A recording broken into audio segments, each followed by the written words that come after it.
ny mofinaina isan'andro atolotry ny mpitandrina rakotina valina maoly.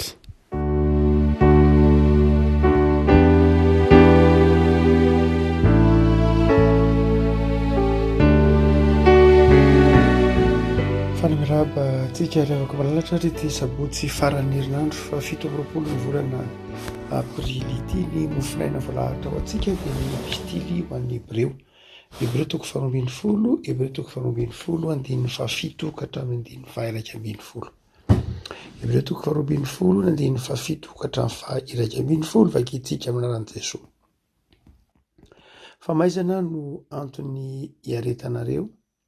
Andriamanitra mitondra anareo tahaka ny zanaka, faiza moa izay zanaka tsy faizan-drainy, fa raha tsy faizana tahaka ny tondra anazy rehetra ianareo dia zaza sary fa tsy zanaka. Ary koa isika dia nanana ny ray ny nofontsika ho mpanafahy ka efa nanaja azy. Tsy mainka ava ny anekitsika ny ray ny fanahy ka ho velona isika, fa ireny dia nanao izay ahafay antsika tamin'ny andro vitsy arak'izay sitrapony, fa izy kosa dia ny ahasoa mba andraisantsika ny fahamarinany. Fa ny famaizina rehetra dia tsy mba atao ho mahafaly andro anaovana fa mampahory, fa rehefa afaka izany dia vao mitondra ny vokatry ny fahamarinana hiadanana ho an'izay nanaovana azy izy. Ray masino manamasinana ny fahamarinana dia ninao ny fahamarinana. Amen. Amin'ny siansan'ny heloka, satria mihazony hoe siansan'ny heloka izay hitantsika ireo olona izay mandalina momba ny lalàna, momba ny fitondrana fonja sy ny tahaka izany, dia mianatra ny siansa momba ny heloka na ny siansa momba ny fahadisoana. Dia misy ny atao hoe pénologie. Ny antsoina hoe pénologie dia avy amin'ny teny latina hoe péno, izany hoe milaza fahadisoana, milaza famaizana na fanitsinana, zao nateny hoe punition.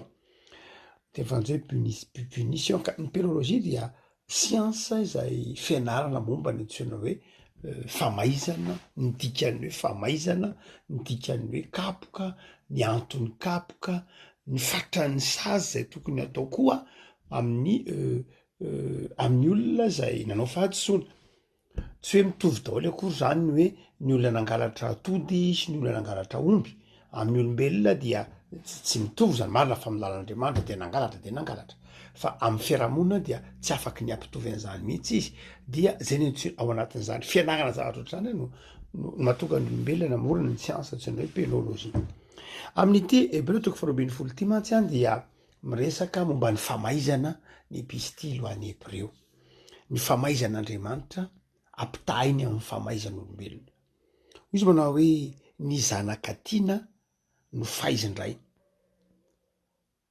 Ary dia tahaka izany koa Andriamanitra, rehefa tsy faizana ozy dia zaza sary, tsy zanaka izany. Fa ny zanakatiana dia anarina tezaina ka maika moa izy Andriamanitra. Ny raintsika olombelona aza, ny ray aman-drenitsika aza manafahy antsika mba hahatonga antsika handeha araka ny tokony ho izy. Maika moa fa ny famaizana izay ataon'Andriamanitra. Dia ny pitiron'ny Hebreo dia mitaona antsika hanaiky izany famaizana izany. Raha ka mijery tsika amin'ilay ataontsika hoe pénologie teo amin'ilay hoe siansan'ny famaizana na siansan'ny fanitsiana na siansan'ny sazy, siansan'ny fanasaziana, dia teo amin'ny tantaran'ny ataontsika hoe famaizana dia ny voalohany dia ny dikany hoe saziana moa izany. Mazava ho azy ao anatin'ny fiarahamonina misy antsika dia tany am-boalohany ny atao hoe sazy dia karazan-drazana valifaty. Karazan-drazany valifaty ny ainga avy amin'ny loi de talion. Maso no maso, nify solo nify, aina solo ny aina. Izany hoe lay olona izay nahatsiaro voza no tsy nety nataon'lay diso dia mitony ny fahavoazany, mitony ny fahatezerany rehefa voasazy mifandanja amin'izay nataony ilay nanao adisoana. raha ohatra ka nanala ny masony de mitony ny fahadisoan'lay olona zay nalana maso. Rehefa mahita ny fahadisoan'lay nanala n'lay maso ho nalana koa ny masony rehefa avy eo. Zany hoe ny hevitry lay efa maizana tam'izany fotoana aloha dia karazan-drazana valifaty vengeance, karazana valifaty zay ataony atao am'lay olona zay nanao tsy nety. Valifatiny lay olona natao zany nanaovana nefa koa valifatin'ny fiarahamonina, valifatin'ny fiarahamonina mba hahatonga lay ny fiarahamonina zay tsy amerina intsonytso, zay mitazana an'iny dia tsy mamerina ny intsonytso, lay adisoana. Fa tateoriana dia niritreritra ny olombelona hoe ohatrany tsy mety lay valifaty dia niova ny fisainan'ny olombelona tamin'ny antsoina hoe lalàna. Dia nanomboka izy namoaka zavatra vaovao hoe aleo hipotra indray ny karazan-drazana fanonerana zany hoe expiation moa na amendement mitovitovy am'le hoe fanonerana. Io de nalaina avy amin'ny testamenta vaovao, nalaina avy amin'ny ohatra Kristy, zany hoe Jesoa de nanonitra ny fahotan'ny olona teo amin'ny hazo fijaliana, nanaisotra ny fahotantsika teo ka maty teo amin'ny hazo fijaliana. No zany dia tao anatin'izany toetsay zany manao hoe ny sazy atao de zao manonitra lay olona, manonitra zay tsy nety nataony na ny fahasimbana nataony na ny zavatra nysimbany dia onerany. Am'izay fotoan'izay dia tsy de tena lafy ny vengeance loatra lay izy na valifaty fa karazan-drazany fanonerana. Ny zava-dehibe zany de ny hoe mahatsiaro ho diso lay olona, mahatsiaro hoe tsy nety ny natao, mahatsiaro hoe nanao zavatra tsy mety dia mitondra azy ho amin'ny fibebahana, mitondra azy ho amin'ny fiaikekeloka ka hanonitra midikan'lay sazy. Ny sazy zany dia manefy azy mba hahatonga ny olona hatsiaro ho diso, hahatonga ny olona hatsiaro ho diso ka hanenina ary amerina hanonitra amin'ny fomba mivantana na tsy mivantana lay tsy nety natao. Fa nivoatra ihany de ateoriana moa de lasa nivoatra indray zany de lasa ny hoe ka zao koa nge tsy voatery ho resy lahatra nge le olona voasazy, tsy voatery ho resy lahatra izy fa tsy manao an'iny fotsiny izy rehefa aveo satria fatany fa tsy mety le izy. De nipotra indray hoe nidikany hoe sazy dia aleo mihitsy mba atao zay tsy amerenany intsony sy tsy amerenany zay rehetra mitazana ilay sazy mba hahatonga ny fiarahamonina rehefa mahita an'lay voasazy de tsy mamerina intsony izy. Zany hoe lasa manana endrika ataontsika hoe dissuasion zany ilay fanasaziana. Ary tateoriana moa de hita koa teoriana de hoe aloha tena esorina mihitsy izy mba tsy hanimba ohatra. Ao anatiny ataontsika hoe dissuasion, zany hoe tena lasa misy neutralisation zay mahatonga andreny hoe esorina izy de gadraina de ajanona any de atokamonina de ndraindray moa dia ao anatin'izany ny fanamelona faty. Zany rehetra de sazy mpiarahamonina, ny nina andresahany zany sazy mpiarahamonina zany atakaratsika fa tsy ohatr' zany ny fanitsian'Andriamanitra, fa ny tsy mpiarahamonina zany, fa ny tsy nataon'ny fiarahamonina zay mbola hitatsika mandraka ankehitriny zany. Ny fanitsiny ny ray aman-dreny izay tsy mitovy amin'ny fanitsim-piarahamonina, ny fanitsiny ny ray aman-dreny, ny ray aman-dreny rehefa manitsy araka ny tenen'ny epistolany Hebreo teo dia izy manao hoe aiza moa zay zanaka tsy faizindray, fa raha tsy faizina tahaka ny nitondra anazy rehetra ianareo de zaza sary fa tsy zanaka. Ary isika dia manana ny ray ny nofontsika ho mpanafay atsika ka efa nanaja azy ary maika va ny haneky antsika ny ray ny fanahy ka ho velona isika. Fa ireny de nanao zay afay atsika tamin'ny andro vitsy araka ny sitrapony. Zany hoe ny antony famaizany ny ray mpianakaviana ny zanaka de zao mba hahatonga lay zanaka ahatratra ny tanjona tiany hatongavany, ho fanefena azy, ho fanitsina azy mba handeha amin'ny lalaka ny tokony izy, ho fampahafantarana azy ny tokony atao sy ny tsy tokony atao. Fa mbola samy hafa am'izany ihany ny sazon'Andriamanitra na ny fanitsian'Andriamanitra.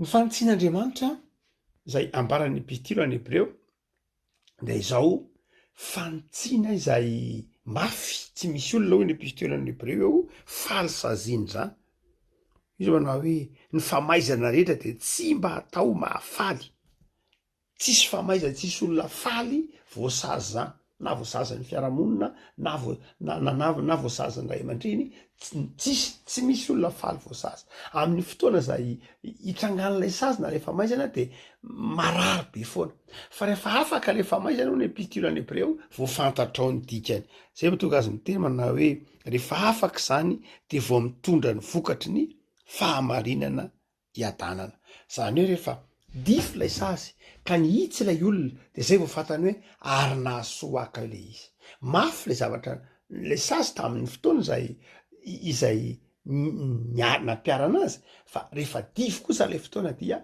mody fifaliana le izy hoe soa nampahoriana soa nahitsy soa ihany any bedesina soa ihany any anarina mandrakariva ny olona tsy de tena tsy tia anatra loatra ndraindray rehefa anarina de tsy manaiky satria mafy ny famaizana de ndraindray betsaka ny tsy tia anatra oaraka ny oabolona moa de miteniny io manao hoe tokony ho tia anarina ihany tokony ho tia anarina mihitsy satria ny anatra de manitsy mitaiza fa ny fiarahamonina tsy ankehitriny moa tsy tia anarina ndraindray rehefa anarinao izy a de ndraindray ianao ndray nanaovany sanatria rapport de force zany hoe rehefa anarinao izy de ndraindray ianao ndray no ampitahorina ianao ndray nanaovany nandradray nanazanaka zanaka atao hoe ao anatin'ny fianakaviana ndraindray dia sarotra ny mananatra azy am'izao andro ankehitriny zao satria nataoko eo anatin'ny tontolon'ny fivavahana koa de mbola sarotra koa ny mananatra satria ndraindray teny hoe arinareo koa raha mba zao ary tamin'ny andronareo ihany zany zany hoe ndraindray lasa tsy manaiky anatra ny olona de manjary lasa mety ny fahalemen'le mpananatra ndray koa za no poiriny hoe ankanareo koa nge miteniteninay nefa nareo mba zao ary nataonareo taloha ary nareo ohatr' zao koa nganareo tsy mba nanao an'izao lasa tsy raisiny le anatra ary rehefa tsy raisiny teny anatra eny dia manjary tsy mihitsy izy ny epistily any Hebreo de mampianatra antsika anao zava-dehibe ny anatra anao zava-dehibe ny fananarana Paoly de manazava ny manokana manao hoe aoka hifananatra aoka hifanitsy ary na mafy ary lay fanitsiana de zao mila ekeny zay Andriamanitra amin'ity epistily any Hebreo teo ny epistily any Hebreo de zao tena mananatra mihitsy Andriamanitra ary rehefa mananatra Andriamanitra dia reto zavatra telo reto ny tsy tokony adinoana ny fananaran'Andriamanitra de fitiavana ny fitaizan'Andriamanitra de fitiavana ary ao anatin'izany fitaizan'Andriamanitra zany antsoina hoe fizahn-toetra avelan'Andriamanitra andalo le fizahn-toetra fa ny ao ambadiky rehetra ireny de zao fitiavana itsika raha hoe ny epistily any Hebreo manaiky ny anatra ny ray aman-drenitsika ara-nofo itsika raha manaiky anarin'ny fiarahamonina manaiky anarin'ny mpitandro ny filaminana manaiky anarin'ny mpiarabelona zay mety tsy hoekentsika le izy mety tsy hoekentsika le izy fa zao tsy ataontsika fotsiny satria voararan'ny lalàna ka mainka moa fa Andriamanitra isika raha manaiky anarina sy ahitsy ny fiarahamonina ho ny epistily any Hebreo tsy mainka ave ny fananaran'Andriamanitra ekeo ny epistily any Hebreo amin'ny faharetana ny fananaran'Andriamanitra satria ny fananaran'Andriamanitra de fitiavana tsy mitovy amin'ny fananaran'izao tontolo zao fananaran'izao tontolo zao de nandray valifatony ao ambadika nandray ho fiarovana ny fiarahamonina tsy voatery ho tianao ny mpananatra ny mpanasazy eto am'izao tontolo zao tsy voatery ho tianao izy fa tia ny fiarahamonina tsy ho simba izy na koa valifaty nanaovany azy fa ry an'Andriamanitra fa tsy valifaty ny an'Andriamanitra fa ry an'Andriamanitra matoa mananatra anao izy miteny izy de zao mananatra izy miteny mahery izy ndraindray miteny ao anatin'ny toriteny Andriamanitra miteny anatin'ny hira Andriamanitra miteny eo anivon'ny fiarahamonina Andriamanitra de zao fitiavana avokoa ny dikany reny ndraindray dia miteny amin'ny alalan'ny kapoka mahazo ny nofo tsy fahasalamana misy zavatra zay ataon'Andriamanitra zay hanitsiana sy hanamboarana voalohany zay tsy tokony ho adorona zany de zao ny famaizan'Andriamanitra ny fitaizan'Andriamanitra de zao fitiavana no efa dia aokary tsy tsara an'Andriamanitra, tsy anameloka an'Andriamanitra ao anatin'izay mety ho fanotsiana sy fanamboaran'Andriamanitra atsika.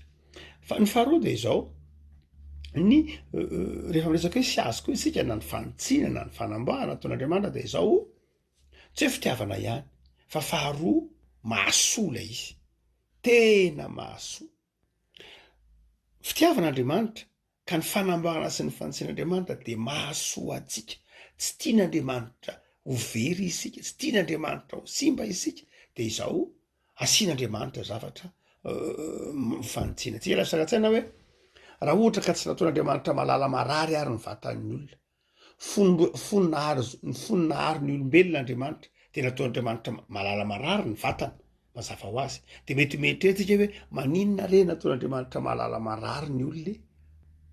Ary raha ohatra ka tsy mahalala marary ny olona, de ataony anaty fataperany tanany sanatria ka tsy mahalala marary izy, dina ny zavatra mitranga, de zao fotsiny ny teneny hoe hoay may le tanany, hoay mitsovaka daholo, satria tsy mahalala marary izy, de zao mety tsisy nininona reny, de lasa tsy miaro tena izy. Lay marary zany amin'ny vatantsika nataon'Andriamanitra amin'ny vatantsika mba hahatonga atsika ho fiarovana atsika, ho fiarovana atsika. Raha ohatra ka mahazo ny tsika tonga de mandeha maka akanjo, ho fiarovana atsika ny antony lay marary amin'ny vatana. De tahak'izay koa Andriamanitra mahasoa fiarovana atsika ny dikan'lay kapoka, fiarovana atsika, fitandremana atsika no heviny.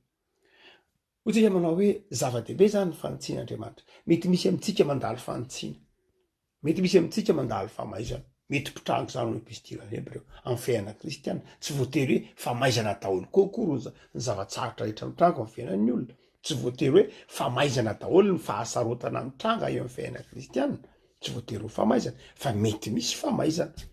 Fa izao izany famaizana sy fanotsiana zany dia ho fanamboarana anao, ho fanotsiana anao ho amin'ny tsaratsara kokoa. Fa ny fahatelo, ny dikan'ny famaizana ataon'Andriamanitra mahasoa tsika teo mba hahatonga atsika ho amin'ny tsara. Fa ny fahatelo de izao, mampahery atsika koa, mahatonga atsika ho mafy kokoa, mahatonga atsika ho voasedra ka madio tahaka ny volamena nandalo ny memy, nandalo ny afo. Zany hoe ny famaizana ataon'Andriamanitra zany de izao, na ny fanotsiana na ny fanamboarana na tsorona hoe ny fizaham-toetra, de izao mahatonga atsika ho mafy orina, mahatonga atsika ho hitoetra bebe kokoa, hiatsara, hitombo amin'ny fahatsarana. Fa Andriamanitra de fitiavana. Ny epistilany Hebreo de mampianatra atsika lafiny zavatra roa, de izao rehefa ao anatin'izay fanefena sy fanamboarana ataon'Andriamanitra zay dia mianatra amin'i Jesosy tsika, maharitra, manana faharetana, famaizana no antony hiaretanareo. Fa Andriamanitra mitondra anareo tahaka ny zanaka, olona maharitra ao anatin'ny fizaham-toetra, maharitra ao anatin'ny zavatsarotra lalovana. Mety misy zavatra avelan'Andriamanitra andalo aminao de izao manana faharetana, fa tsy mikomy amin'Andriamanitra, tsy manana toe-tsaina mikomina rebelle, za tsy tia an'Andriamanitra tsony, za tsy hivavaka tsony, za tsy hanao an'izao tsony, dia tsy maharitra ilay fahamaizana. Fa tianao Andriamanitra de manana faharetana. Fa ny faharoa zay tiany epistily Hebreo ho tazantsika de izao, matoky fa mahasoa io fantsiana sy fizaham-toetra io, mahasoa io, ary io dia tsy maharitra ela be akory. Tsy de fa Andriamanitra fitiavana de tsy hoe manao anao ao anatina sazy mandram-pahafatinao tsy zany Andriamanitra, fa izao misy zavatra ataon'Andriamanitra ho fitezana, ho fanamboarana, de mahasoa io. Tahaka ny Jesosy 3 andro na tamin'ny kapohana na nandratsaina fa nitsangana tamin'ny andro 7, dia tahak'izay koa tsika tsy ao amin'ny tompo no andraisantsika fitsanganana vaovao. Raha maharitra isika io zany dia meteza haritra ao anatin'ny fizaham-toetra, ary meteza koa atoky ny fitiavan'Andriamanitra, de mino fa mahasoa io, mino fa mahatsara io, mino fa ho fanefen'Andriamanitra atsika io. Ivavakisika tompo sotranao no ny amin'ny teninao zay manazava aminay ny antony famaizanao. rainay ianao Andriamanitra, mahafantatra zay mahasoanay, mahafantatra ny zakanay, mahafantatra ny zakanay de manitsy anay, mitaizanay. De misaotra tompo fa manome toky anay ianao fa na inona zavatra mitranga eo amin'ny fiainanay de ataonao mampahery anay reny, ataonao manitsy anay reny, ataonao mahafaly anay reny. Satria Andriamanitra tia anay ianao. Farany herinandro tompo. Misaotra noho ny fitahinany menao anay tamin'ity herinandro ity. Misaotra noho ny fahasoavana ny raisinay taminao tamin'ity herinandro zay divy ity. Madiva mahana ny volana faefatra amin'ny taona sahady zay. De Andriamanitra be famindrampo ianao de manankina ny herinandro vaovao manomboka rahabitso ambany fahasoavanao, jereo ny asanay, jereo ny tokantranonay, jereo ny isan'andronay. Mametraka izany eo am-pelantananao zay fa Andriamanitra tianay ianao.